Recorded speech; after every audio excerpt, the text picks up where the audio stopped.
Hello, and welcome to Pro Trader Strategies Market Commentary for Friday, February the 3rd. Unenjoyment, as we used to call it on the floor, because that is the day for the non-farm payrolls.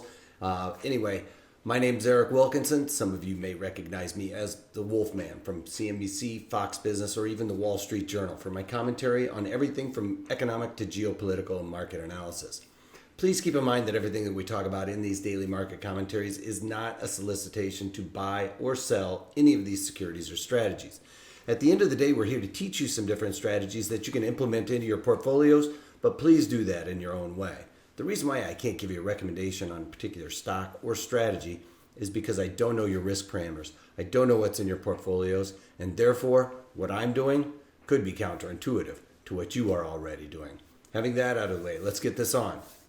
Like I said, economic data today, across the pond, we got services PMI out of Spain came in a little bit lower than expected at 54.2, expected to be 54.7. The rest of Europe, the European Union for that matter, with the French, the German services PMI right in line with expectations. The reason why these aren't really widely looked at is because a lot of those data points have already been released. But in Great Britain, we did get final services PMI, and it came in line with expectations as well. Here in the United States, we got retail sales came in a little bit lower than expected at negative 0.3%, was expected to be a positive 0.3%, and they revised last month's number down to negative 0.6%. So continuing to revise those down, not looking very good. Then we got hourly earnings. Average hourly earnings came in at 0.1%, was expected to be 0.3%. And then for the non-farm payrolls number, which is the big unenjoyment number that we talked about, actually showed an increase in hiring of 227,000 versus the expected 170,000. So, but having said that, the unemployment rate also upticked. A lot of the reason behind that usually is because a lot of people that are considered unemployed are the people that actually go out and look for employment. Some people become discouraged workers, and those discouraged workers are the people that stop looking for a job just because they don't see any hope, I guess, if you will, of finding a job. So they fall off of that unemployment number. When we start seeing some hiring, a lot of times we'll see those people come back into the fold, and what we're seeing that reflected in the unemployment rate starting to uptick. As more people start to see hiring, they start to look. We also got Fed member Evans speaking today. I haven't really heard a whole lot about what he has to say, but they are not seeming to be as dovish as they once were. So we'll have to see how that works out. I don't know if we're going to see a lot more rate hikes with some of these mixed numbers, and the overall equities are kind of reacting to some of our worse than expected data points there. We got our final services PMI here in the United States came in better than expected at 55.6, was expected 55.1. But on the flip side of that, we got our Institute for Supply Management, non-manufacturing PMI, and that came in, and that one's the one we really look at the most, because the ISM PMI is more widely looked at. It's just a better data point for that matter. And it came in at 56.5, was expected to be 57, so a little bit lower than expected there. Then we also got factory orders, a little bit lower than expected at 1.3% versus the 1.5%.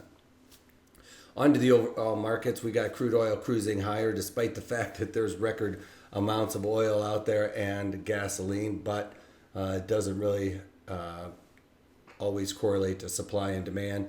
We've got crude oil up 26 cents and above that $53.50 that I've been talking so much about. This line in the sand is actually starting to move higher the more we trade here. So that line is mobile, if you will. So it's a little bit higher, but at the end of the day, still pretty close to what we've been talking about. Then on to gold futures. We've got gold futures right here pushing higher by about $1.80, but at the end of the day, just not a whole lot to look at. The overall market is continually trudging its way towards that 200-day moving average. Now, I said I thought it would happen in the next couple of weeks. It looks like it might very well happen next week.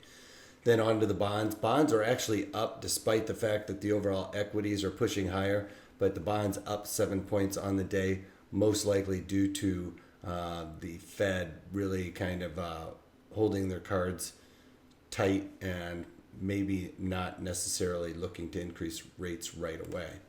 Then on to the Dow Jones Industrial Average, up 160 points today as it opened above that 9-day moving average we've been talking about. So the bulls in control right now.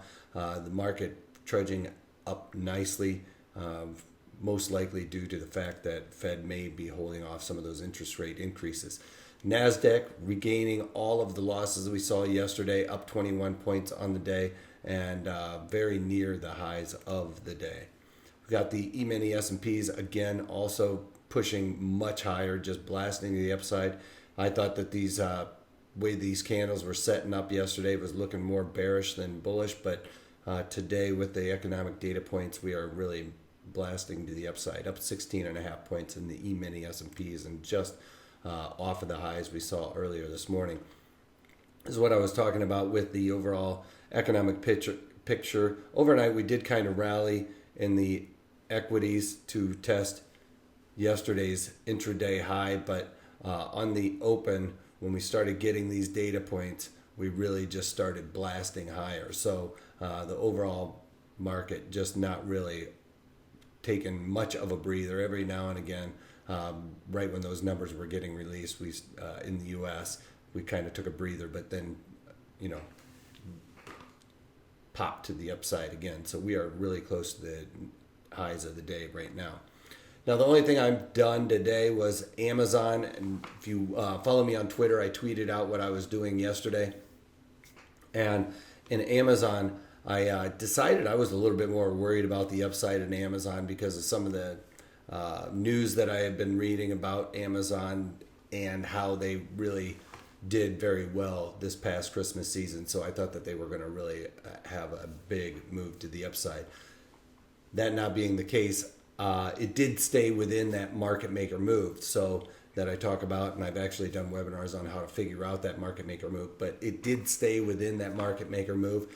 I was well outside of that by 2 times the market maker move, and I sold the Feb 755 puts for $1.99 yesterday, and I bought them back this morning for 89 cents. So that was a nice trade there. I did it small because Amazon is huge and pretty much used up all of the margin in my account for that trade, but worked out quite nicely. I just didn't see Amazon trading all the way down below this point of control for that matter, and then would have had to gone way down to about here. So it would have gone 10 ticks below the point of control and over 2 times the market maker move prediction. So I just didn't see them having that bad of a earnings result. So that worked out quite nicely. Anyway, on to today. We're having our webinar on the put butterfly. So check that out at protraderstrategies.com. Sign up for that. That's a good strategy. And if you don't know the rules behind my put butterfly, you can set yourself up for disaster at onset. And I'm going to show you the rules that I use to follow in order to set that up to increase your probabilities of success and trade the butterfly, so that it's not just the one that you go out there and read online on how to set up a butterfly, or even just do the drop-down menu for your platform where it automatically tabulates it. I'm going to show you how to set that up correctly from onset and what those rules are to make you more successful using that strategy. All right, so go to protraderstrategies.com and sign up for that. And if you can't take that, take it easy.